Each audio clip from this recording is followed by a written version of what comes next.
Hi, fellow travel lovers. This is your podcast host, Cheryl, speaking, and I'm just coming in a little early before the episode to let you know that our awesome but very chatty guest, Alex, we just had such a fun conversation with him that we decided to split his episode once again into two parts. At this point, it was a little more planned because we know how things go with Alex. If you'll recall, he was on roughly 50 episodes ago, and we had a great time with him, and that was also a two-parter. So I hope you enjoy part one of our conversation with Alex, and then check out next week for part two. To India and Ireland, round Africa and back again. We don't really need to know just where we'll go. Maybe Canada, then to Brazil, then through the Alpine foothills. All I really want to know is, can we go? Oh baby, can we go? Round and around the globe. Welcome to Take Me With You, episode 106. I'm Ryan, And I'm Cheryl. We are two well-traveled people who want to go everywhere. but that's not going to happen. So instead, we'll travel vicariously by inviting a guest to share their unique travel stories with us. Today, we are welcoming back Alex. Welcome, Alex. Hey, good to see you guys again. Yeah, we were just talking before we started recording. It's been like almost half of our podcast since a you were long last time. on. Yeah. And, you know, we've learned so much about not letting our guests hijack our podcast since then. So now we're pros at it. And here we are. Well, we'll see what happens today. I'm Yeah, glad I I don't taught know you the about hard that, way, though. So, Alex, I feel like this is not really something we need to talk about, but I also kind of feel like it's something we need to talk about. Can you tell us a little bit about your issue with Starbucks mugs? This is actually a big heated point in Starbucks mug collector fandom. Right. So over the years, well, let me just start. I'm from Seattle. I love Seattle, and a lot of us Seattleites love Starbucks. Some don't. It's hotly debated, but my dear sweet mother, Jane, absolutely loves drinking Starbucks. So on one of my international trips, I was at the airport on my way home, and I made the drastic realization that I had not gotten my mom a souvenir. So I went to the airport Starbucks and was like, well, I'll get her a cool Starbucks mug from London. And that started my long-standing tradition of getting my mother Starbucks mugs. So it was it was because you forgot. Yeah, it was kind of a spur of the moment thing. But then after realizing like, oh, that's actually kind of a cool gift, it was like maybe a happy accident. So finally I brought it home. She absolutely loved it. And then buying gifts for my mother was fairly easy as I traveled because it was something that 10 out of 10 she would absolutely love. So as my mom's Starbucks mug collection grew, Starbucks started changing the style of their mugs to different collections, which were not nearly as exciting. So it went from I think it was the Cities collection, which we absolutely loved, to the Wish You Were Here collection, which was smaller and more colorful. And I thought it was pretty cool. So I started collecting those for myself when I couldn't get one for mom.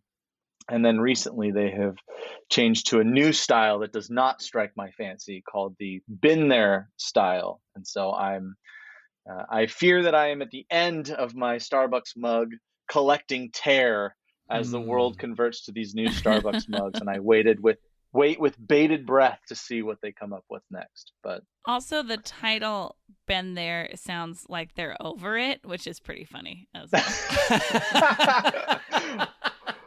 Or like they're showing off. They're like, oh yeah, Rome, been there.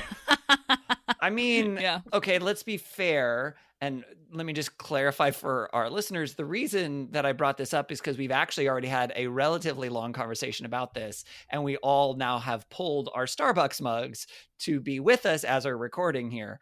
But to be fair, that's exactly why I buy the Starbucks mugs. I only get them for places I've been. Yeah. Okay, So- fair point. For me, it is something I've been there for. However, I only have one type of Starbucks mug, and it's that original one, and it's the one that I like best. I don't even think that's the original one, because there's Oh no, there's also one It's the only one that's I've ever seen. taller and wider with the letters that are the Oh. whole height of the mug. I have just one of those. Oh, And then okay. there's one Mhm. where there's like, it's, I guess embossed might be the right word. I can't think it, like the shapes stick Like out. it's actually raised. Yeah. Oh, okay, yeah, that's embossed. Yeah. Mhm. Yeah, I think I have Oh. one of those. It was like, but it was Christmas and embossed. It was like a Oh, seasonal embossed interesting. specialty Ah. mug. Yeah. Okay. Yeah. See? So my first one ever was a London one, and it was the one that's bigger and mainly white with the font that like takes up the whole mug. And then it went in Ah. storage at my parents' house because I was in college at the time. And so then that was my decision, like, I'm going to collect these. And then the next one I got a while later, there were both kinds. There was a shorter one with the color on the inside and the taller white one. And I looked at both of them and I thought, I definitely got the shorter one with the color on the inside. And so then I started getting those. And then when I moved into my own place, I unpacked this original mug and I was like, oh, it does not match these other ones that I've gotten. But now I have like 4 different styles, so I'm over it. Been there. It's fine. Been there. Yeah, exactly. Right? That's it. Been there, done that. Well, Alex, since you are a returning guest, we actually have a new set of questions for you to answer, because you've already answered our first set of questions. Oh boy, You ready? I'm ready. Yes. Okay. First question. At what point in your travel history were you first consciously aware of differences in culture? That's a great question. I think for me, that moment would have been I took a missions trip to Mexico when I was fairly young, and so that was the first time that I'd really been surrounded by people who speak a different language. And I think, it's really easy to see the stark differences there because there's a pretty heavy difference in kind of like economy and poverty. So that was kind of the first thing that really, struck me as, I was pretty young, like high schooler or something. So, but after after that shock kind of wore off of the like kind of bigger poverty difference, or I guess the socioeconomic difference, it was actually pretty interesting to like see what kind of things kids were interested in doing and how they would like respond to each other, and like looking what the family structure looked like, look what people spent their time doing, like were people spending in time inside, outside, walking. So I think that to me was kind of the first example of being kind of immersed in another culture and realizing that there was just another world out there, people who liked different things and spoke differently. And yeah, it was a lot to handle as a kid, but it was really cool reflecting on it afterwards and getting to talk to people about even like sports, like what sports they watched and liked. And I'd never played soccer really up until that point, and it was a fun opportunity to get my butt kicked. So like high school-ish, is that what you're saying then? Yeah. When you think you went to Mexico? Mm-hmm. Okay. Yeah, I think that is it's a good time to be aware of things. I mean, not that earlier isn't also, but yeah, interesting. Okay. I also lived in Canada for 5 years. So when I moved from Canada to the US, like I got teased a little bit for my accent. I got teased a little bit for liking hockey. So, that was probably the first time, but I don't really count that because they were such like little minor things that, going from Canada to Seattle wasn't as drastic, but I was kind of tough as a kid to feel like you didn't fit in for a little bit, but there wasn't that big of like cultural differences, if that makes sense. Yeah. So I didn't think that counted. I mean, I think they both do, probably just to different extents of realization. Sure. You know, yeah. All right, question number 2. How has your travel style changed since the last time you were on our podcast? He says kind of That's a sadly. fascinating question. The biggest change is I have not traveled nearly as much. Why is that? Well, unfortunately, the airline industry has been impacted pretty heavily by the novel Corona-19 virus, unfortunately. But I don't know, have you guys had anyone on your podcast that talked about flying during the lockdown? No. I don't think so. No. Oh, well, I guess that's kind of an easy answer to way to answer that question then is travel for everyone has changed drastically. Right. And if you look at numbers, the kind of commercial airline numbers are down pretty insane, but it's kind of, a whole different thing. Never have I ever gone to LAX on a Friday afternoon and be able to drive right up, no traffic, walk straight to the front of the check-in line, go through security with no problems, and find an easy seat in the airport. Wow. It was absolutely wild. But yeah, traveling has been definitely made safer during this time, and also kind of a lot more rare. So, everyone wears masks at every point in the airport. At LAX, I know that they block off every other seat. So people are forced to sit two seats away. A lot of the restaurants, I know, right? A lot of the restaurants have been closed. A lot of kind of the common areas have been closed. And, I know every airline's kind of treating it a little bit differently, but I know with Delta and Alaska, it's like you walk on the plane, they give you a Purell wipe to wipe down your whole seat and your, screen and your armrests, and they have blocked off the middle seat. So it's only people sitting in aisles and windows. So now, when you say blocked off, is it physically blocked off or just they aren't selling it blocked off? They aren't selling middle seats. So nobody's assigned seat is a middle seat. Okay. And if the airplane is, at capacity with aisles and windows, they will not put people on middle seats. They'll just claim that the airplane is full. So I know Southwest is doing a similar thing, even though it's kind of a choose your own adventure of seat selection. But, that's been pretty nice. And even the food, normally they come down the aisle and ask if you want, Coca-Cola, cup of coffee, something like that. They're doing that differently, where it's pre-packaged like Ziploc bags with a water and a couple snacks, your biscotti and your peanuts or whatever. And so basically your meal and drink choice is yes or no to the bag that they offer you. Oh wow. So that's got to be nice for flight attendants then. It is. And I actually read something today that flight attendants compared to the general population have been, infected less than the general populace for COVID cases. So, I guess that would make sense though, because if they spend a significantly higher amount of time in airplanes where everybody is required to follow, wearing masks, and I don't know, do they do temperature checks at the airport or getting on a plane did not. at all?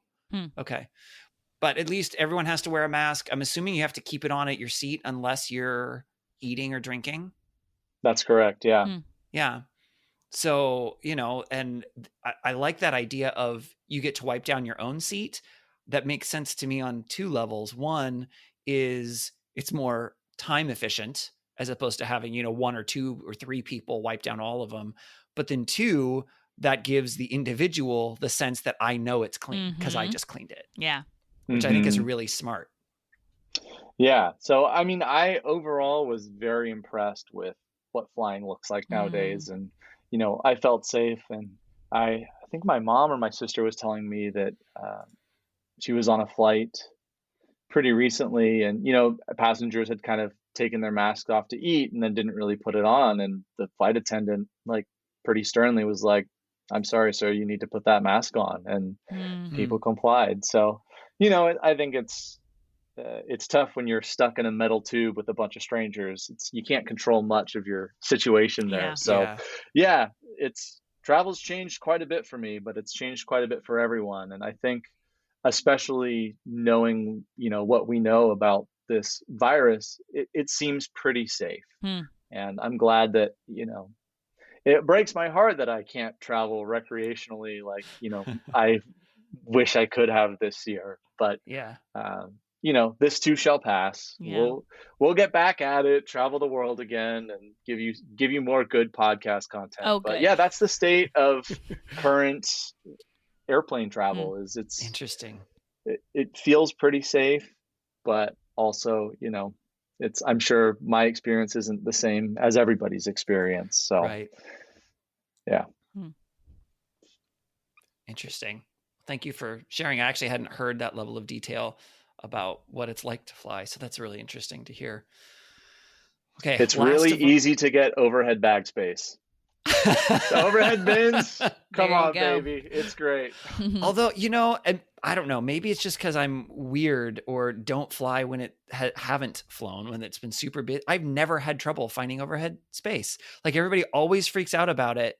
I have never had an issue. Really? Again, I don't fly as often as a lot of people do, but no, it's never been an issue I for just me. don't try. I bring a bag that fits under the seat.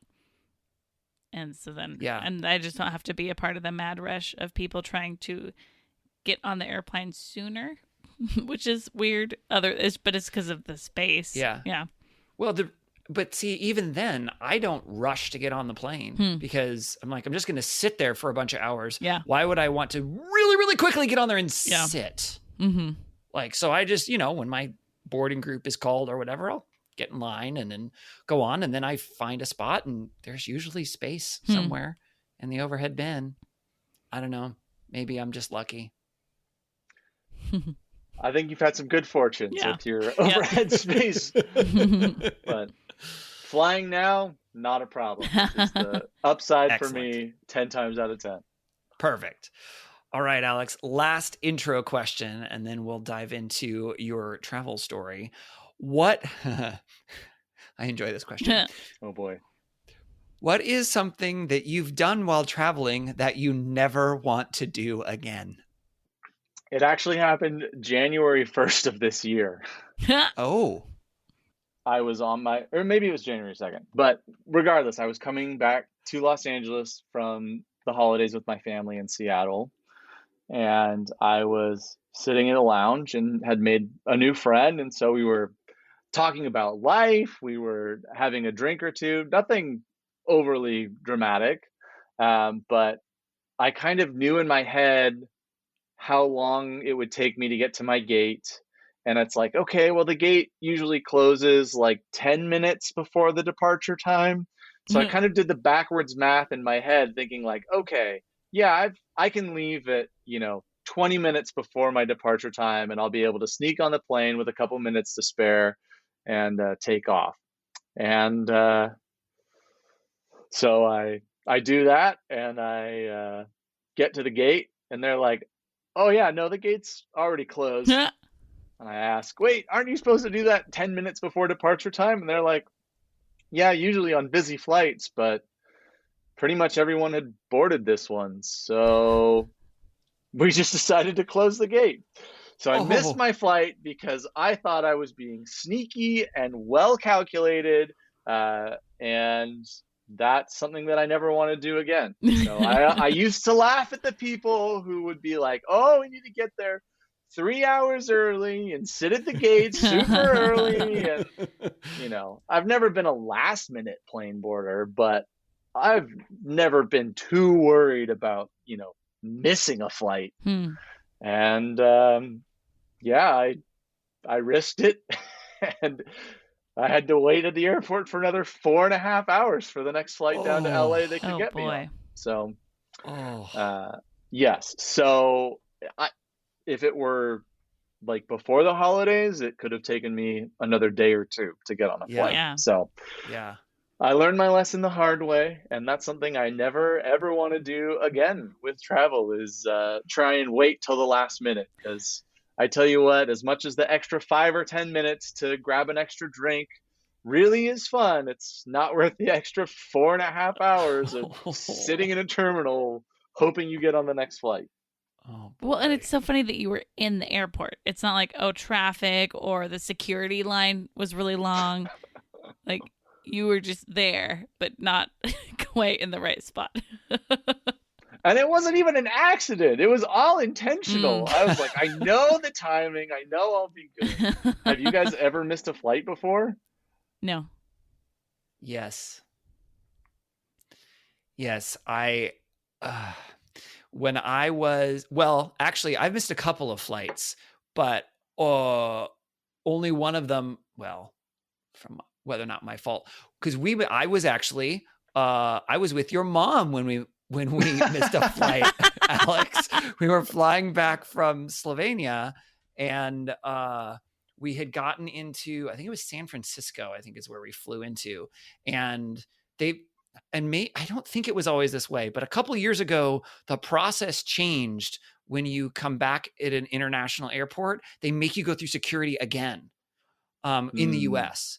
And I'm positive that they didn't used to do that, but now they do. And so we landed, and there was enough time for us to get, go through customs and immigration, and then still to get to our flight, except that we had to go through security again. And the security line was ridiculously long, and they were running one station. And we missed the flight because we couldn't get through security. That was annoying. But the first time that I really missed a flight was when I just graduated from high school. Me and my cousin were visiting my aunt and uncle who were living in the UK. And so we were in London, and it was just the two of us. My aunt and uncle were there for the first couple of days, and then it was just the two of us for another couple of days. And then we were going to fly up because they lived north around kind of Leeds, Bradford area, if you have any idea where that is. Anyway, kind of up north in England. And so we had to get a flight to fly up there. And I wanted to go see one more thing. I wanted to go see the Globe Theater. And my cousin is a super night owl, way more than me. And he would go out at night and like go to the arcade and just play video games and then sleep in the morning, which was great. So I still wanted to hit the Globe Theater because I tried it once and it didn't work. So I was like, okay, before we went to bed, I was like, okay, I'm going to get up in the morning. I'm going to go to the Globe, but I'll be back in time. I should be back by this time. And then we can go and we can, get on the tube to get to, Heathrow and then make our flight. No problem. And they're like, great. So I go, I see the Globe, I have a great time. I come back to the room, I open the door, and it's pitch black in there. Oh, no. My cousin is asleep. He did not pack the night before. I had to wake him up. He had to pack. We didn't make it to the airport in time, and we missed the flight. Oh, man. I mean, we still made it. Like, we had to fly standby. We went on the next flight. Like, it wasn't the end of the world, but I was not happy. Responsible Ryan, too. That's frustrating. Brutal. Yeah. Well, and But I think again, from I your survived. first story, there's a good lesson of if you have a layover, try to have it not be in the U.S. when you're coming back home. Unless it's your final destination. That's what I'm saying. Have the layover not be in the U.S. when you're coming back home. Well, I always want that. Even I would always want that to be the case. But why? Because, you should share why. part of it for me is just the mental component where it feels terrible to be back in the US and yet not be back where I need to be, especially because I fly in and out of Seattle most of the time. And if I'm flying to and from Europe, it's the polar route. So it's more efficient. It's less actual time in the air to fly up over Canada, down across Greenland, and then down to Europe that way. It's actually a shorter distance. It takes about the same amount of time to do that flight as it does, I think, to fly from like New York or somewhere out. It's maybe New York is like 6 hours. Maybe it's like a 3-hour difference. But anyway, regardless, it's significantly better than to fly across the country. And so if I have to fly and we're flying in and we go past Seattle and go south to San Francisco, or once I went to Denver or whatever, it's like, what? It just feels like it's a waste. I'm going extra miles that I don't need to go. And oftentimes that's cheaper. So that's sometimes what I end up doing. But it feels inefficient to me. So I like other airports outside the US because sometimes they're just really fun to see. Like, oh, do they have like a cool pub in this airport? Or like, I don't know, like the Amsterdam one has like a museum in it. And I don't know, there's just like fun things outside the US sometimes in airports. Sometimes inside the US too, but I don't know. It's kind of more fun in other countries.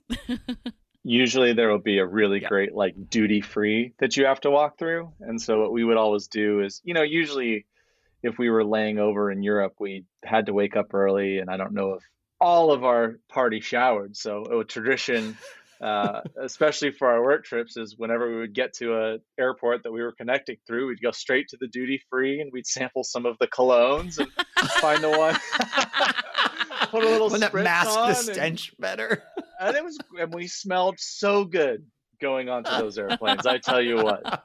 So, that's actually not a bad idea though, because oftentimes when you're traveling, you can be traveling for upwards of 20 hours. Yeah. And unless you've got, amazing status like some people do, you don't have access to a shower anywhere. So you're not showering. And that actually is a clever idea. Yeah, I thought you were going to say you like to shop at the duty free. And I was like, oh, I've never purchased anything there. But samples are great.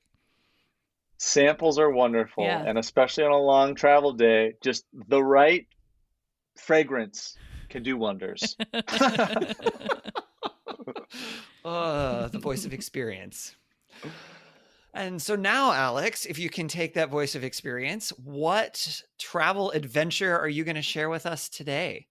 Well, Ryan and Cheryl, today I would like to share with you my Dalmatian vacation.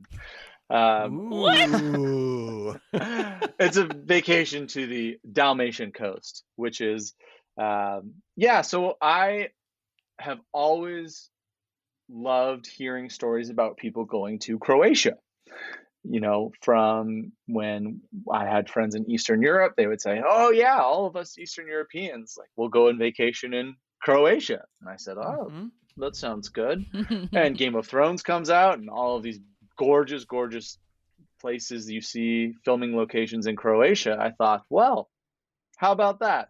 Croatia should definitely be on my list. And kind of as I was planning the trip, I was like, well, Croatia's kind of by some other countries as well. And, I've never been to Albania or Greece or anything like that. And so I essentially planned a trip that would start in Greece and work up the coastline, which much of it is considered Dalmatian coast, up to Croatia. So this is kind of that whirlwind of a trip. It was, I think, 7 cities in 8 days, and it spanned 5 countries. And yeah, I know it's kind of a lot, so I'm going to try and be brief, but I'll kind of tell you about the trip and the couple things that I really enjoyed about each city. Yay. So I decided that I wanted to end in Croatia because I had friends actually who were going to be there at the same time. So I thought, great, I will work my way south to north. So my first city was Corfu, Greece. It was an island on the very, very, very northwest part of Greece. And for me, it was easy to kind of get to Albania and go up the coast, whereas anything else I would have flown. So I flew into Corfu and spent a day in Greece.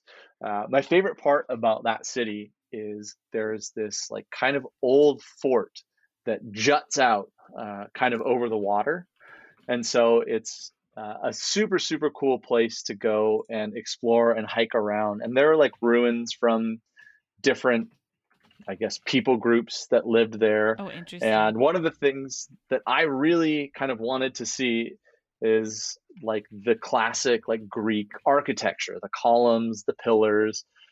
So there was a really, really, really neat church that was on that island that had that kind of Greek look to it. And, while normal people would probably just go to like Athens or, a bigger Greek city, I thought, I'll try something new. And it was actually really, really pleasant. So there weren't too many tourists there. And I stayed at an Airbnb for all of my nights on this trip.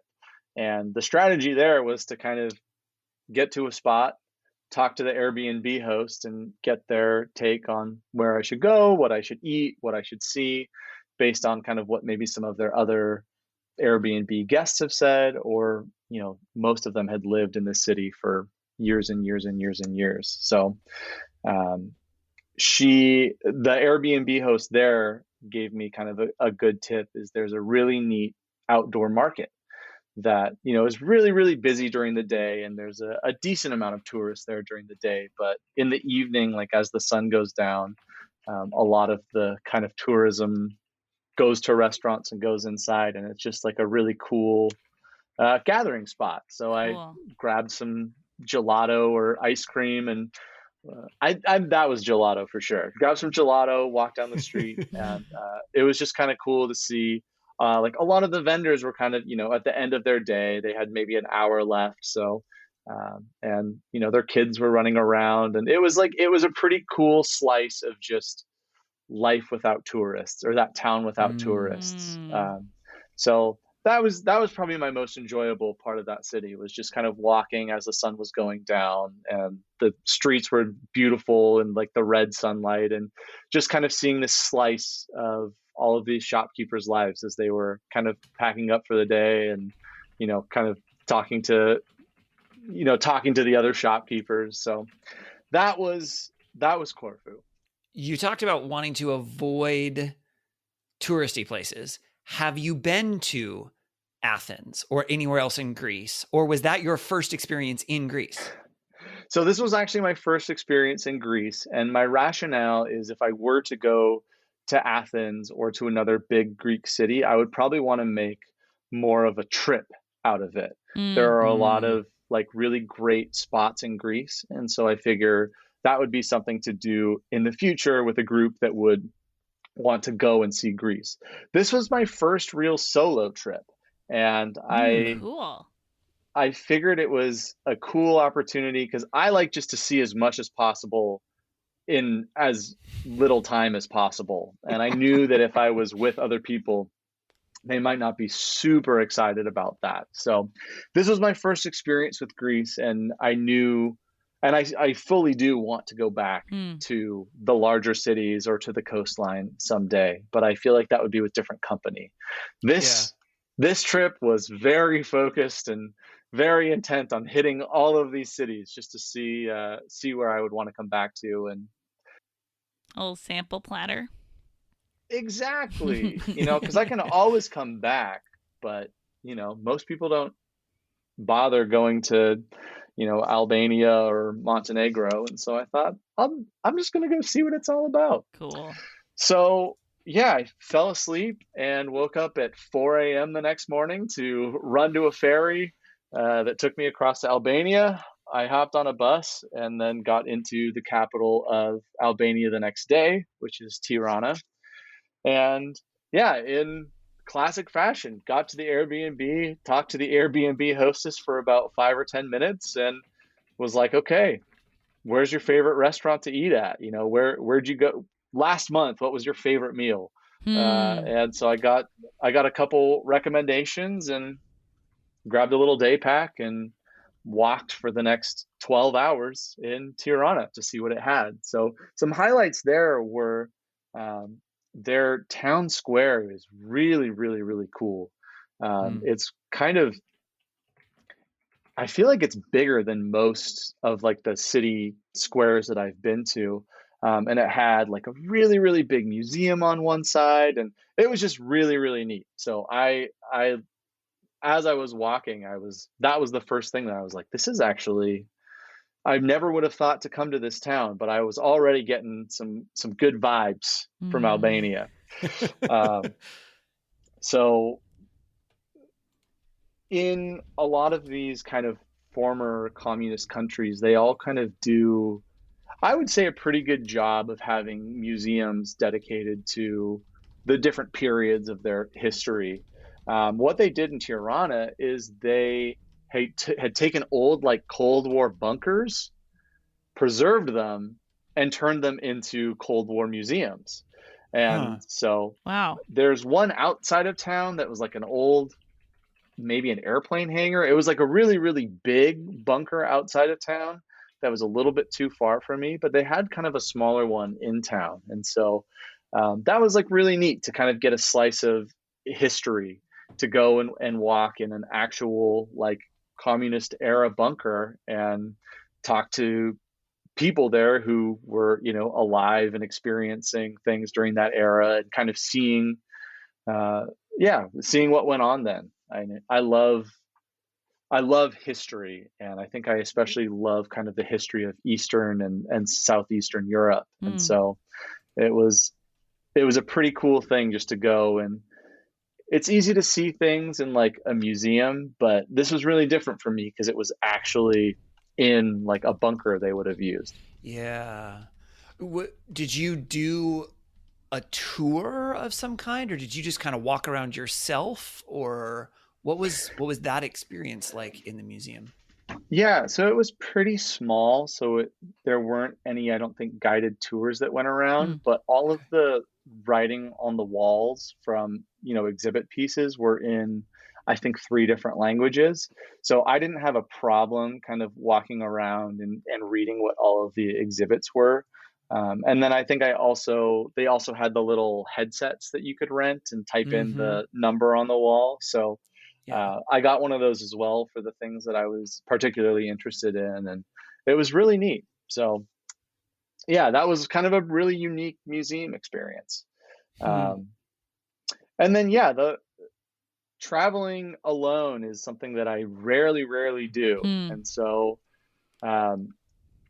when I had gotten a great dinner recommendation from my Airbnb host, and when I walked up, there was like a girl there who also looked like she was alone and didn't really like, it was kind of a strange entrance to the restaurant. So we were both like, is it this way? Is it in here?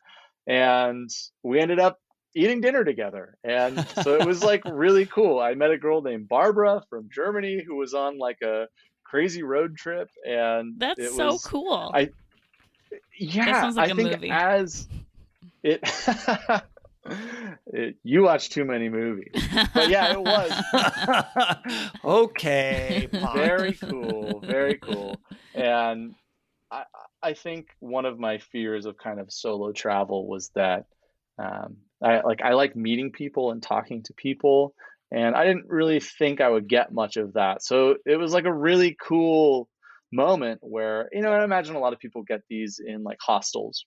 When people go to hostels, they can meet people and then go out and do things. So it was just really nice to meet someone who I'd share very little in common with, and hear about her life and her story. And so the food was incredible, and just having dinner with a stranger and then going our own ways was an awesome experience.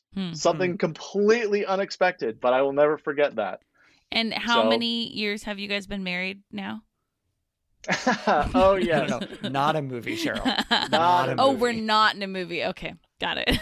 Because you're right. No. If you were in a movie, that's the way you would have met. And then you would have had a great time and gone and done a bunch of other things. But then Alex would have screwed up somehow. And then she would have been mad and like they separated. But then something would have happened and she realizes that she really loves him and that he's really sorry. And then they would get back together and be married. We'd get back together in an airport bar, and we'd be drinking drinks, and I'd be looking at the clock to when I have to board my plane. And I just missed my plane. And then I'd have to spend another 4.5 hours in the airport with her, where we would discover we were truly lovers. Yeah. There you go. There we go. You got it. I'm sold. So that night I got my 3 hours of sleep, woke up at 4 a.m. the next morning, and hopped on a bus to Montenegro. Another first for me was taking buses between cities. It's something that I'd kind of done in the past, but not to this extent. I initially wanted to take trains and then realized that there were not train routes that were remotely close to the time schedules I needed. And so I thought, hey, there's a bus, might as well. And how'd that go? How was your experience with that?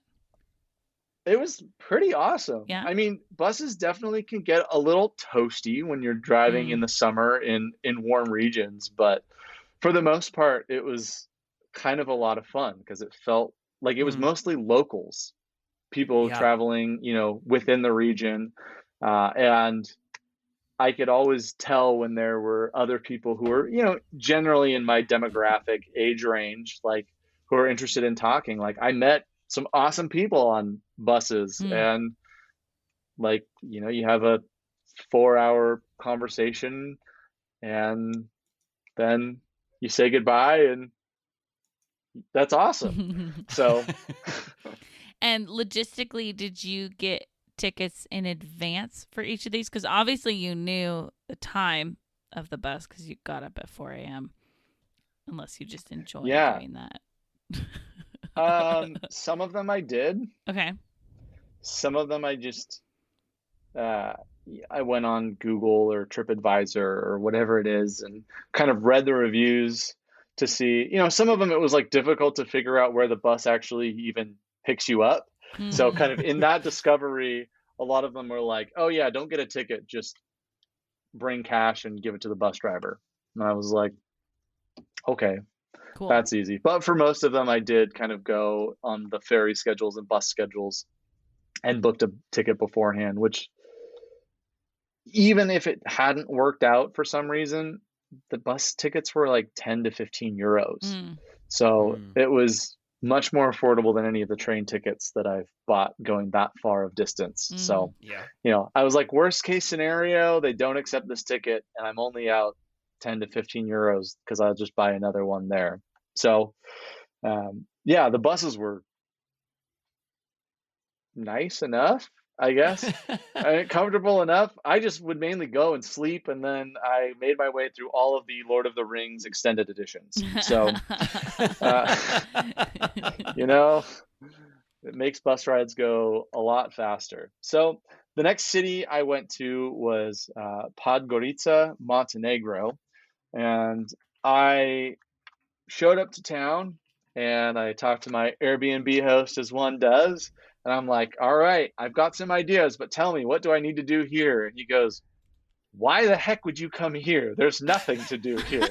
And so I learned the hard way that people call Podgorica the most boring European capital. And so, oh no. And I had a conversation before and someone was like, well, maybe you should go to a coastal city. Like maybe there's something better to do there. There's not much to do in Podgorica. But I was like, I looked at like the little tiny town they were telling me to go to. And I was like, it's too small. I want to go to the capital. I want to see some culture. So there really wasn't that much. Highlights from there. There was a river running down through the city. So I went and skipped rocks on the river for like 30 minutes, which was, I will say it was a nice break from kind of the go, go, go, just to be in nature and stop. And it was kind of cool, actually. The river was like 100 feet below the rest of the city. You had to like walk down to get there. So it felt pretty removed, and that was really nice. The kind of biggest thing that people said is they say, oh, you have to go to the Niagara Falls of Montenegro. And I was like, ooh, Niagara Falls of Montenegro. Now you've got me interested. So I talked to my Airbnb host who got me a taxi, and I was like, all right, we're going to go out. We're going to go see the falls. And he just laughed at me, but he said, all right, let's do it. So we went out, and I learned that the falls are not active during the summer and are much smaller than the pictures make them feel.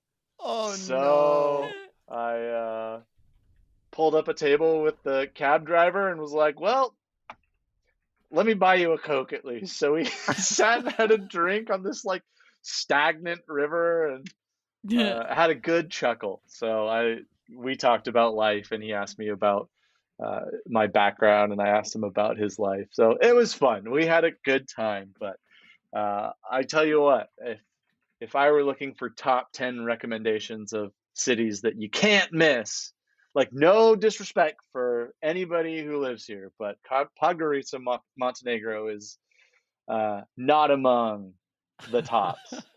It was lovely. The people were great, and I had a really nice meal. There just weren't too many things that I could really fill my time with. So, As you're sharing, I've been looking at Google Maps, and then I click on the city and just like look at pictures that come up on Google, and there's a lot of pictures of bridges. yeah. It's kind of There's funny not- hearing you you know- talking about this place where there's not much to do, and I'm just scrolling through like pictures of bridges and farmland pretty much. Apparently there's decent wine in the area, but by the time I realized that, it was too late for a tour of a vineyard. So, yeah, it was. I'm wondering here, Alex, I'm also doing some Google searching. Is it possible that instead of it being the Niagara Falls of Montenegro, it's Niagara Falls? That's what they said. It Is is it what? technically Niagara Falls, but Uh-huh. the taxi driver said, "Oh yeah, it's just like Niagara Falls." And Oh, I was no. like, "This is great. Let's go." Uh-huh. But And I have was any like, of those "Oh." people seen Niagara Falls? I'm gonna think not. So it was, it technically, in Montenegrin, or I think maybe that's the language there. It is Niagara, and then whatever their word is for falls. But I think it loosely translates or directly translates to Niagara Falls, which is at least what I was pitched. And so maybe my hopes and expectations were a little high. But there was a nice cafe by the river, and I'm sure when the water is flowing, it is a lovely place to go and grab a meal or a drink. I mean, the pictures do look pretty. I don't know that I would call it like, I mean, I haven't been to Niagara Falls either, but it doesn't look quite like Niagara Falls to me. But Not quite, but that's okay. enjoyed it anyways. It was actually really relaxing. There was a kind of a city park that I walked a couple miles around as the sun was going down, and it was like a nice, relaxing place. In order to wake up the next morning at 4 a.m. and take a bus to Dubrovnik, Croatia. Woohoo! So Dubrovnik is largely known for its Game of Thrones notoriety as King's Landing. Have you guys had a podcast guest talk about Dubrovnik before? I don't think so. We had a Wish You Were Here, but I think it was another country that they were talking about with. Yeah, I don't think I will check while you start talking, but I'm pretty That's sure fine. we haven't actually had anyone talk about Dubrovnik yet. Fair enough. Well, Dubrovnik as a city is absolutely gorgeous. It's a coastal Croatian city that is a complete walled city. So the walls stretch all the way around the city, including its border with the water.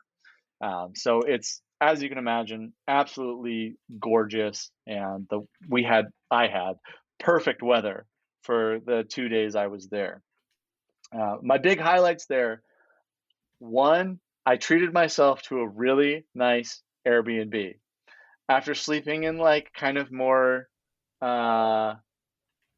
basic apartments, which I knew I was just going to be spending a night there and not necessarily like spending a ton of time in the apartment, I decided, you know what? I'm going to treat myself to one nice spot. So it was like a beautiful apartment. The Airbnb host like gave me a bottle of wine as a welcome gift. And there were great views of the Oh. city, great views of the ocean, just great views of everything. So that's one thing that I would highly recommend is if you're going to be roughing it for a long time, like take one night and treat yourself just a little bit. So that was really, really nice. The one kind of downside of Dubrovnik for me was how touristy it was, because I believe with the Game of Thrones popularity, people have put Dubrovnik more on their like wish list of places to go. And it was already a great city. And so it just kind of drove prices up and drove tourists up as well. So it's also a cruise destination. Like it's a cruise stop. A lot of cruise ships stop there too. So, and that's even before Game of Thrones. So I can only imagine how much more touristy it's been. Right. Yeah. And I didn't know what I was expecting. I kind of figured that it would be the most popular destination of anywhere that I went. And it really was. You know, you walk around, the actual walled city itself is really, really cool. It's, you know, shaped like a grid where you've got restaurants and bars and, you know, shops and a lot of open seating, which is really great, that kind of like spills out from the restaurant onto the sidewalk. But when you add a lot of people and make the sidewalks skinnier than they should be, it feels pretty claustrophobic at times. So the things that I loved about Dubrovnik were kind of the times that I could kind of get out of the madness of the center of the city. There is an island that is just off the coast of Dubrovnik called, I think it's Lokrum Island, and it's purely nature. It's like a forest with a couple like old forts, and I think they have some sort of conservation efforts or gardens or things like that there. So that you can take a ferry ride from the Dubrovnik harbor out to this Lokrum Island, and it's like you're in a totally different world. Very few people there, and it's just nature. So that was a super cool thing for me because you get great, gorgeous views of the city. And also you get to walk with trees and forest and nature. So it was like this kind of cool worlds collide of, you know, being in this super populated place, but also getting time in nature. So that was super cool. If anyone goes, I would 100% recommend taking a short ferry ride to the island. My second favorite thing is when I got back, the ferry's coming into the harbor and there are these boats, like speedboats cruising by, and people are like dressed head to toe in bright orange and like lighting off these like smoke bombs and like trailing orange smoke as they're cruising into the harbor. And I was like, whatever this is, I'm interested. Turns out there is I couldn't talk my way onto any of the boats, but there was a massive water polo match in the harbor. And so what people had done is they'd driven their boats up like 4 or 5 rows deep surrounding this water polo match. And people are watching from the city walls. There's like a pirate ship that people are crowding on top of. And we just watched a rowdy Croatian water polo match with as much screaming and chanting and foghorns and boat horns as imaginable. And I'd never seen anything like it before. And so it was just an absolute riot to watch a water polo match for an hour in the Dubrovnik harbor, something that I never would have even thought to do. But that was really special. Also, then, I think we just found your tagline, whatever this is, I'm interested. Alex, I think you're right. Yes. Wow. Whatever this is, I'm interested. I should update my Instagram caption for that. Yeah, I was also thinking like business card, maybe, you know, like how far can we take this? Just hand them out. Yeah. I love it. So there are another 2 things that I actually really, really loved about Dubrovnik. One is you can do a like walking tour of the top of the walls. And so, during this trip, I'd actually brought a like 35 millimeter film camera, Cool. just photos, old school, develop the film, see what happens. Just, Whoa. I'm not a hipster, but every now and then I can Mm. pretend my way into it. And so I kind of, well, maybe I'm a nerd, not a hipster. I like took out some of my apps and to figure out like at what point the sun would be setting, and then like looked at Google Maps and I was like, okay, if sunset's there, what part of the top of the wall do I want to be on for the best photography? And so I kind of planned my wall top tour around where I wanted photo ops. But Nice. I was pleasantly surprised by how cool it really was, because it kind of gives you a view of the entire city, because the city walls rise above the city at every point. So as you walk around, you're constantly looking down on the city and seeing the city with the ocean behind. And like directly next to the wall city, there's it's either a fortress. I think it's a fortress on top of like a pretty tall rock. So it took me and some random Australian guy that found me and befriended me. It took us about an hour and a half to 2 hours to walk around the whole wall, because we were just taking so much time to like sit and enjoy the views. And there's even bars. Like we even sat and had a beer at one point, because we're like, this is too beautiful just to rush through. So that was really neat. And that's something that I would, that's a must hit, to do that wall top tour of Dubrovnik.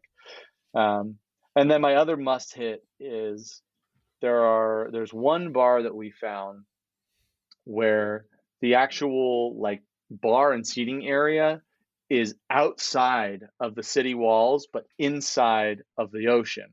So basically where the city wall wraps around, there are a couple spots where there's still a little bit of land between the wall and the water. And so we found a bar that you walk through the wall, kind of down some steps, and then you're seated on this like rock, like this massive like couple of rocks that have tables. And so it was such a unique experience to be like outside of the city walls, watching like the boats go by. And it was just a really, really, really cool spot and a unique perspective, I think, on Dubrovnik. And there weren't that many people there, so it was kind of like a little sanctuary to go and enjoy. Cool. We were there for sunset. So anyways, that was Dubrovnik. I would absolutely recommend it to people, especially if they were Game of Thrones people.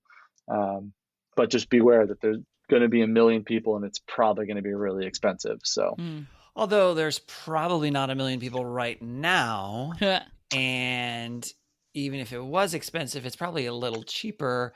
And I'm going to guess that Dubrovnik could use the extra tourism right now, because a city like Dubrovnik, like one of their main imports is the wrong word, but like sources of income is that tourism.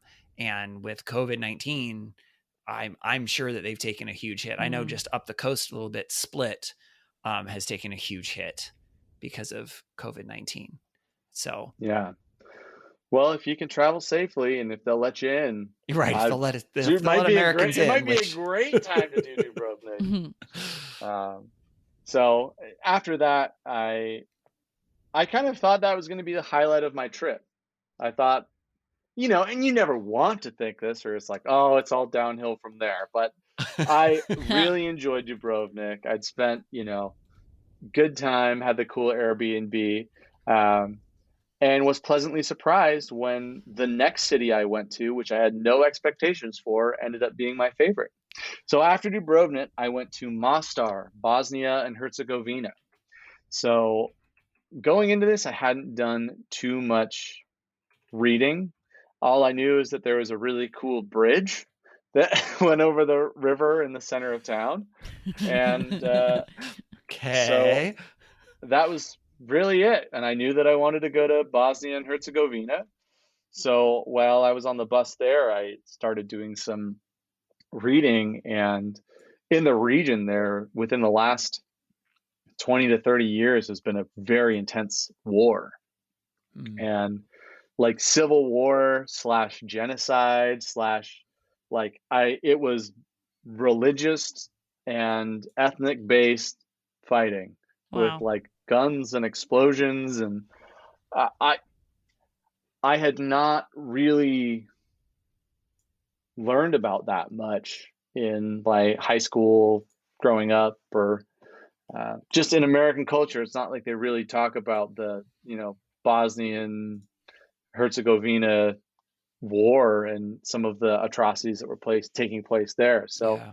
I think one of the things that really was cool is not the right word. One of the things that I just thought was fascinating was to be able to go and like walk down a street where you see buildings that have bullet holes and like have been shelled, and there's a kind of a tower that was used as a sniper's nest, to try and snipe people across the river. So I went to a couple of museums just to learn, and it was frankly like drinking water through a fire hose, where there was just so much going on from not just an intellectual but an emotional level that has impacted people who are still living there. And there's a river that runs through the town, and that used to be a pretty harsh dividing line between one side of the conflict and the other, so much so that they blew up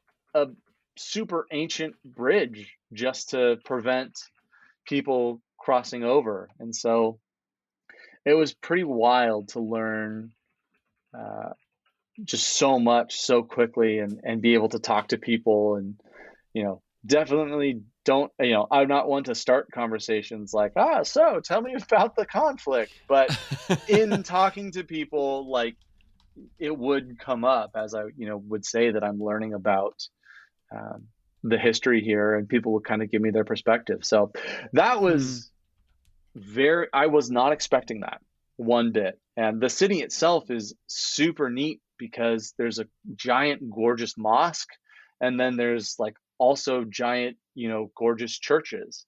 And so knowing that they haven't lived peacefully side by side for a long time, but then seeing some of the reconciliation that has happened since was just absolutely fascinating to me. So yeah, that was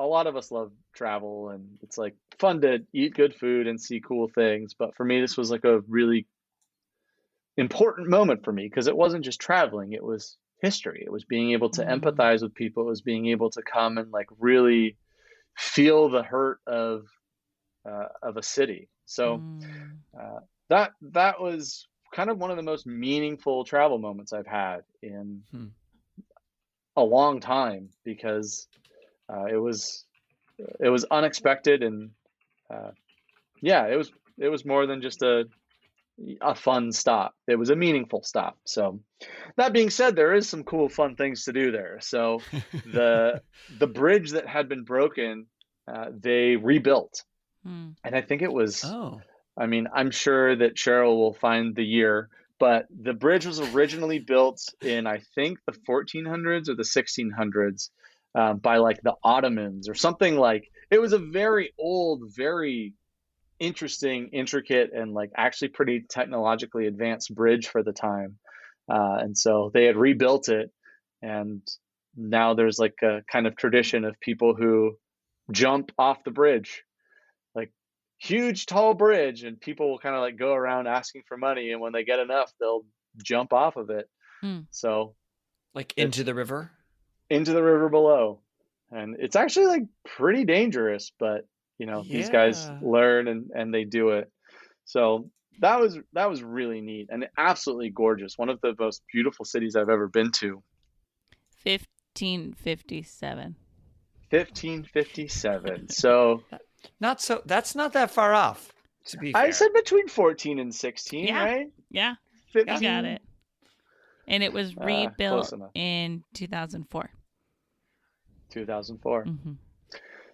So yeah, super cool, gorgeous city. I like there's a mosque down by the river that I believe is called the Blue Mosque, and you can go climb to the top of the like tower that they do the morning and their prayers from, the prayer caller. You can climb to the top of that tower and it gives you just the most incredible view over the river of the bridge. I just was blown away, completely unexpected. Mm. And then the food there was to die for. Ooh.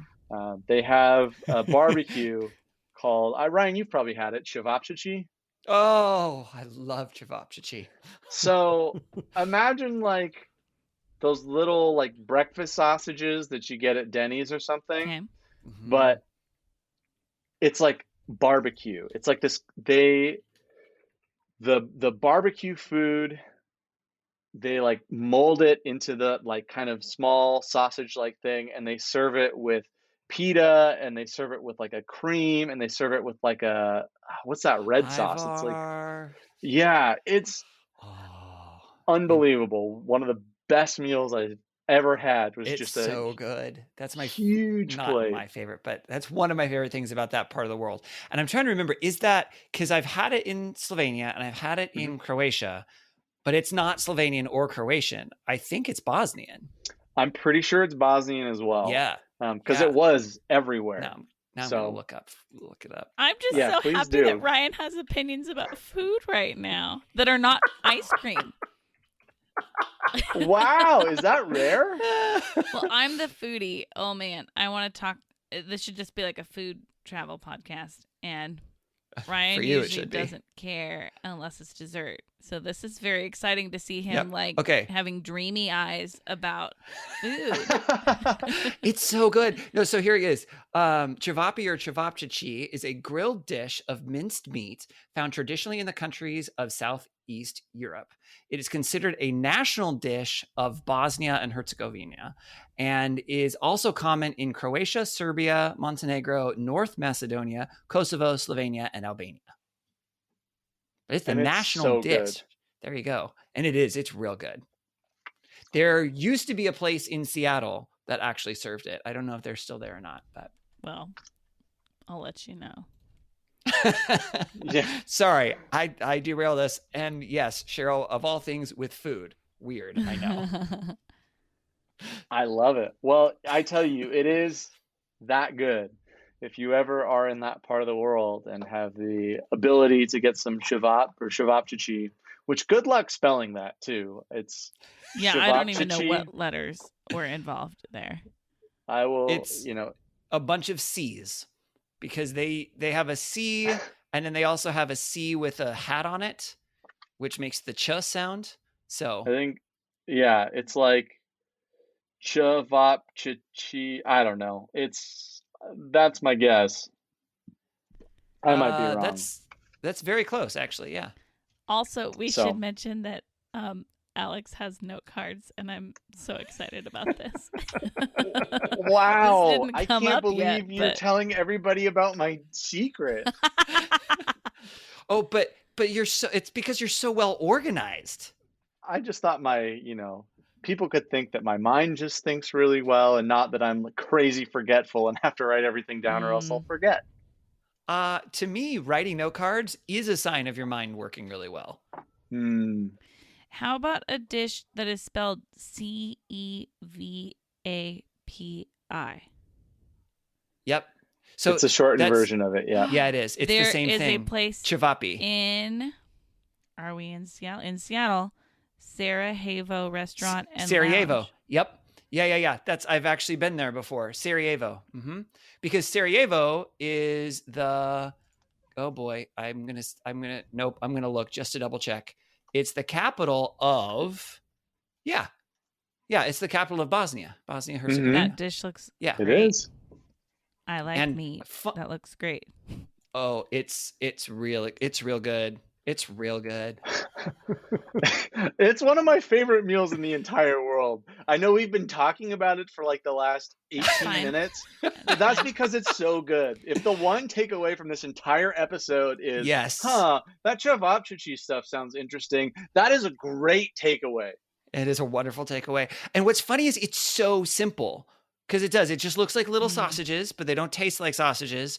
And it's just like pita bread, but you get the Ivar, which I'm pretty sure is the red sauce. And then ooh, I'm gonna say it wrong. It's a cheese, but it looks and spreads like butter because it's so. And I'm Okay. trying to remember. All right. I think it starts Yep. with a K. I want to call it Komnik, but that's not right because that's the name of a city. Butter cheese. Kaimak.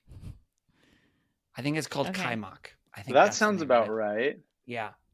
This Anyway, restaurant also it's has all something really called good. the mixed meats platter. That looks great. Yep. Cheryl's game. Oh yeah. Yeah. So you just like you use pita bread. They have like a nice big pita, and they have the meat, and then they have the red sauce and the cheese sauce, and then you just eat it, and then your life gets changed for the better. Yeah, it's real good. So that was definitely a highlight of Bosnia and Herzegovina for me. And so after that, I went back towards Croatia, and I actually had two separate friends in the city of Hvar on the same day. Oh, So wow. I went to Hvar, Croatia, and it's kind of like a party island. They have like Yacht Week there, which is where people like all bring their super expensive yachts together, and they probably drink too much and do tons of fun drugs and like do nothing but bathe so in the that's why you sun went, all right, day. Alex? I went the week after Yacht Week. It was Oh, heartbreaking. Hangover week, is that what that's called? Basically. Oh boy. But it was pretty cool. It's kind of fun because there's, people will start at the restaurants, and then the bars open up at a certain, or they'll go like to the beach and like kind of the beach bars. And then at some point, the bars in the city will open up, and then they'll go to the bars. And then at like 1 or 2 p.m., the bars will shut down, but they have boats waiting to take you out to these like party club islands where you can go and have more drinks on an island. And it's pretty cool. Like if I was a college student who wanted to like go to the bars and go party, go to clubs, I would be so into it.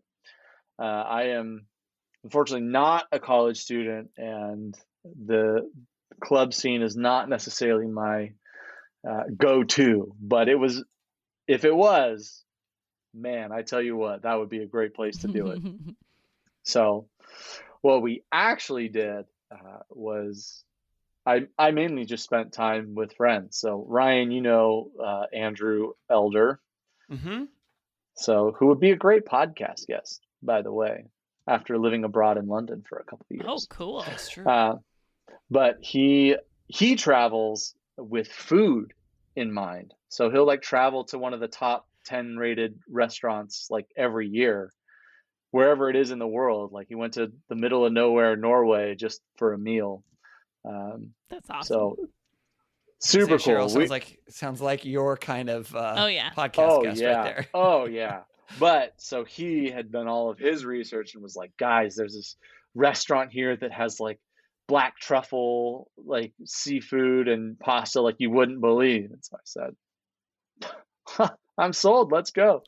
So the majority of the time on Hvar was spending time with friends and eating good food and gorgeous. It's like a city on an island. And so there's like good restaurants and good things to do, but it like kind of feels like a small town unless you like partying. And then you've got that scene there, which is really good, and tons of places to go and lay out along the beach. So that was super nice. And by that time I was getting a little bit burnt out. So my next day, my final day, was just across the ferry in Split, Croatia.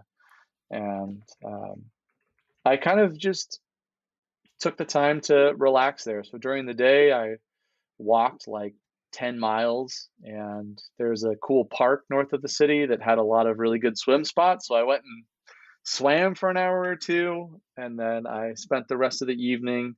There's an old, like, kind of fortified city called Diocletian's Palace. Yeah, Did I pronounce that right? you did. Yeah. And it's pretty cool. It's less defined than Dubrovnik, where you see where the walls are and the cities are. It just kind of, there's some parts of it where there are clear walls, but then Mm. other parts of it have kind of like degraded over the years. But um, yeah, just the end of the trip was there was a really kind of open part in the middle of it where there was a guy singing with a guitar, and families were all gathered around, like eating ice cream and sitting on rocks. And, some people were probably drinking beers and so I just went and got a gelato and sat and just observed the people and listened to this guy's music set for like an hour and a half, echoing on the stone walls of Diocletian's palace. And then the next day, I went home and had my first ever random encounter with a friend at a like non-hometown airport. I flew through Chicago, and as I was sitting and eating lunch, I looked and saw a friend from Seattle just walking through the Chicago O'Hare Oh, airport. funny. So, Oh, wow. so we sat and had a meal, and I went home. So Nice. kind of long-winded, I know, because there were a lot of places I went in a very minimum amount of time. But that was my Dalmatian vacation Dalmatian vacation. in a nutshell. I love it. Well, we usually have a couple follow-up questions, but I have some pre-follow-up questions before our official ones because I just have some other things I wanted to ask you. Oh.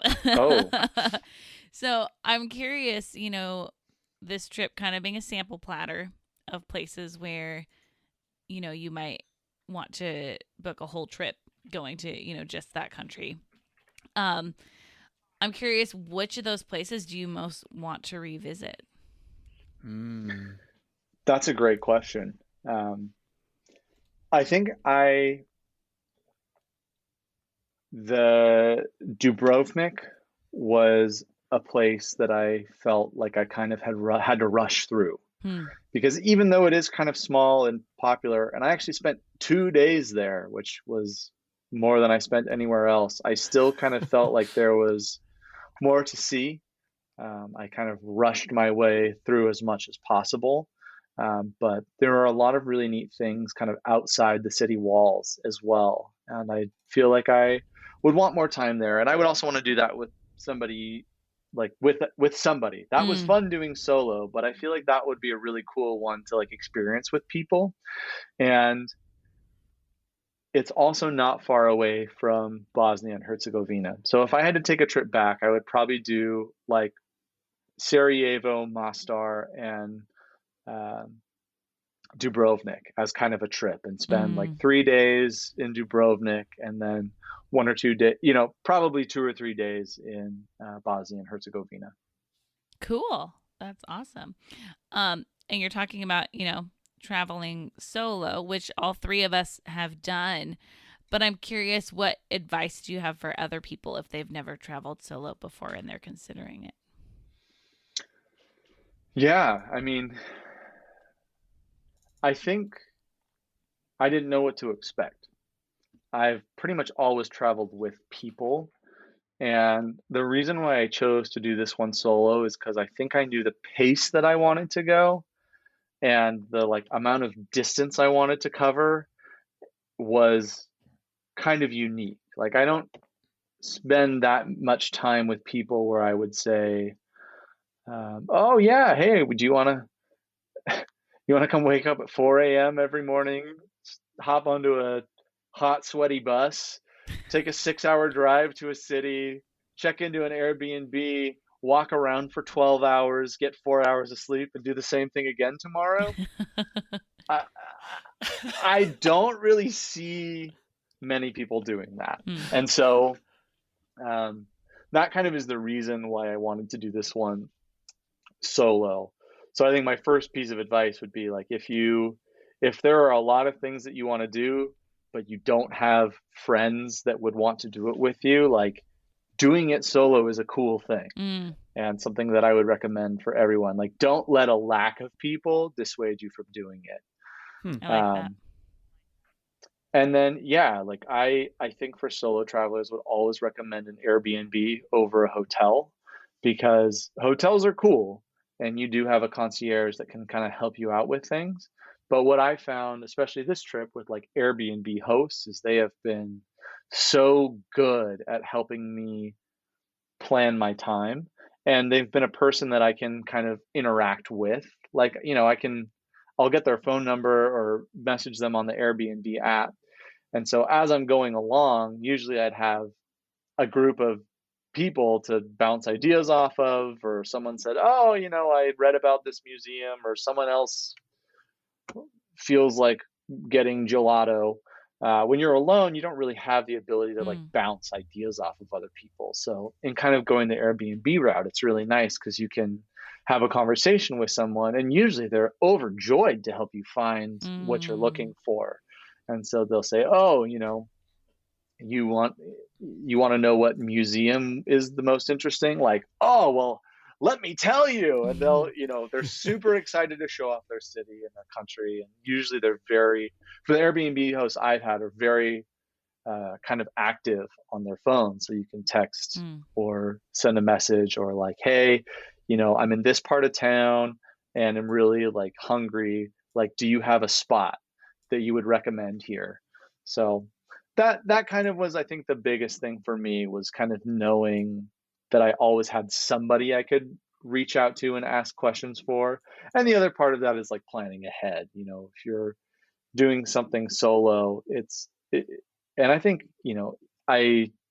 some of your guests have definitely talked about this, where like you can kind of go at your own pace, like you don't have to, when you're with a group, sometimes you feel like, okay, well, these are the 10 activities that everyone has decided that we want to do today. So now we have to make sure that we check them all off and do all the things, because Dan wanted to go to a CrossFit gym, but Brian wanted to do this, but Brian doesn't drink, and Alex wanted to go to the pub, or like, when you're solo, it's really nice because you can do whatever you want. But I guess my last piece of advice is like, have at least a loose plan going in, kind of have some things that you want to do.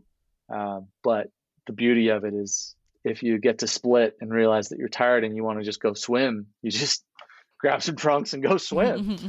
So, I love yeah. that. So, I mean, did you guys like traveling solo in the time that you did it, or did you prefer traveling with people? That's such a good question.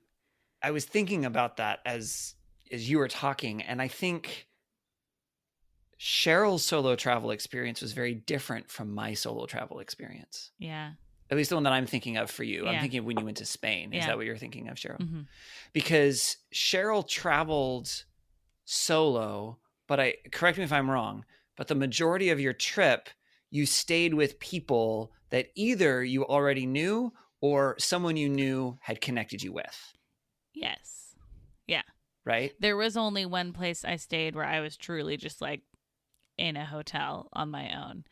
Yeah. And so it was mainly locals that I stayed with, but I had connections with. Which is cool. Yeah. Yeah. I loved it. I prefer to travel with others, although I like traveling with like one other person, more than a group, I think, just because it's not just the decision making is so much easier. But it's just like, I think, easier sometimes to interact with locals or get in a place or different things like that if there's just two of you. Most of my solo travel I really did love. There was one time where I felt like I regretted the thing I was doing because I was alone, and it was when it was in Barcelona, and there's this really cool building that Gaudi designed, not the big church he designed, but just one of these buildings, and I really wanted to visit it and tour the inside. And then I learned that they had these like concerts on the roof sometimes, and so I was like, oh, I'm doing that sounds great. And then they had cava like as part of it too, which is like champagne. And so I was like, okay, I'm going to go to this concert at nighttime on this roof and have cava. And that was all great. But I felt so alone because like all these people were like enjoying their groups and I was just there by myself. And it was like, okay. And there's times when like listening to music alone in a public place, like you're describing, is so great. But that was just a moment where I think it was also like the point in the trip where I was like, oh, I'm not enjoying this. And I don't know, most things I still enjoy if I'm doing it by myself, but that was not one of them. But other than that, it was great. I loved like being on trains by myself or different things like that. And staying with locals, just me, it was so fun because I think then you kind of have to talk to them and get to know them, and you can't just like bounce off the person you're traveling with. So I think it's a cool challenge and opportunity to get to know people. Nice. What did you think, Ryan? Would you go solo travel again? I would. I think I'm in a similar place to Cheryl. I don't think that that's my first choice for traveling. Just because, and I don't know if this is most people or not, but what part of the thing for me is being able to share the experience with somebody else. And I think that's actually one of the reasons why Cheryl and I love doing this podcast, is because even though we don't get to travel all the time and go to all the places, we get to hear some of those cool experiences. And then we get to share some of our experiences, because I think that's part of, at least for me, what I enjoy of travel is not just I had this experience, but we had this experience. Or I get to share this experience with you, or tell you about this really cool thing, or whatever. And that's just a lot harder when it's by yourself. You know, my solo trip was similarly motivated to yours, Alex, where, I mean, I had some time that I just had some time where I was stuck in Europe. Oh, darn. Not exactly, but kind of like I had time to kill in Europe. And I was like, well, what are the things that I would want to do that I probably couldn't convince somebody else to do? Like, I'm super interested, but most everybody else would be bored. This is my opportunity to do it. And it turned into, for the most part, a great trip. But I also had a moment like Cheryl did where I was like, yeah, I'm done being just me. I would like to be, and I really only needed one other person. It's like, I want one other person that I can share some of these experiences with. So, Yeah.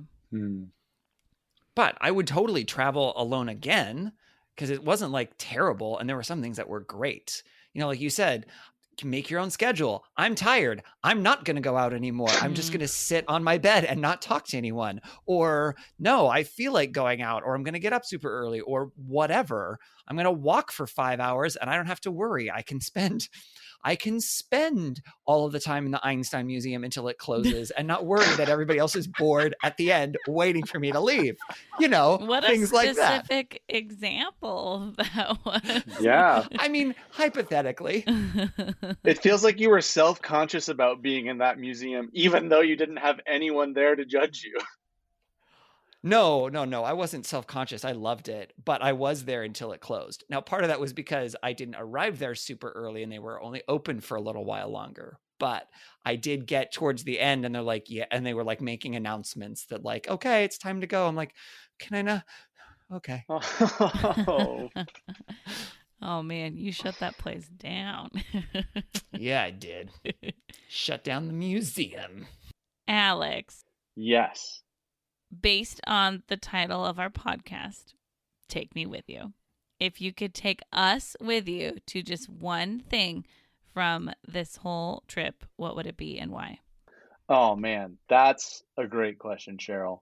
I think of all of these, there's just one that I kind of stands out above all of them, and that was the water polo match in Dubrovnik. It was such an unexpected, wild turn of events from the day, where I went from this beautiful, peaceful, naturey island to being surrounded by drunk, screaming Croatians watching a like insane water polo match with all sorts of smoke bombs and cheers and I guess boat horns going off. And for me, that was just something that was so unique that, you know, you could never plan. Well, some people could. I would never plan to stumble upon a sporting event like that. And it just so happened to be like the finals match or something for this league. So it was like the perfect place at the perfect time to see this like cultural phenomenon that I've never seen anywhere else in the world in this harbor of a beautiful city as the sun is starting to go down on like the perfect summer day. Nice. And to stand there with the two of you to cheer with the crowd and try and follow the league and watch the ref arguing with people in a different language was just such a fun time that I would have taken you with me to that moment. Love it. Okay, let's go. Pack your bags. Ryan could probably talk his way on a boat. Right, Ryan? What makes you say that? It was sarcasm. Oh, okay. Mhm. And Alex, what's your next trip? Oh man, that's a great question. I've had 4 trips canceled this year. So Well, technically, you're on a trip right now. That's true. I am on a trip right now. So my next trip will be heading back to Los Angeles. So That, fancy. I'm kind of looking into that this week. I'm going to take some time to see kind of what the state of the world is, what's open to Americans, what's not open to Americans. And, I would like to go somewhere internationally, but I also am very aware of the state of the world right now. So my next trip was going to be hiking through Patagonia with a friend, and we've rescheduled that a couple times, but we'll probably reschedule it again. And so that's, in reality, that's probably going to be our next big trip is once the world kind of starts opening up to Americans and really to everyone, is to seeing if we can safely go on a trek through Patagonia. Cool. That sounds awesome. And then you will come and talk about it on our podcast. So we look forward to that. I sure hope to. Can we get a sailboat chasing down the sunset as we float round and round the globe? Salty air and balmy nights, guided only by the lights above, and a little love. Oh, the world is out there waiting to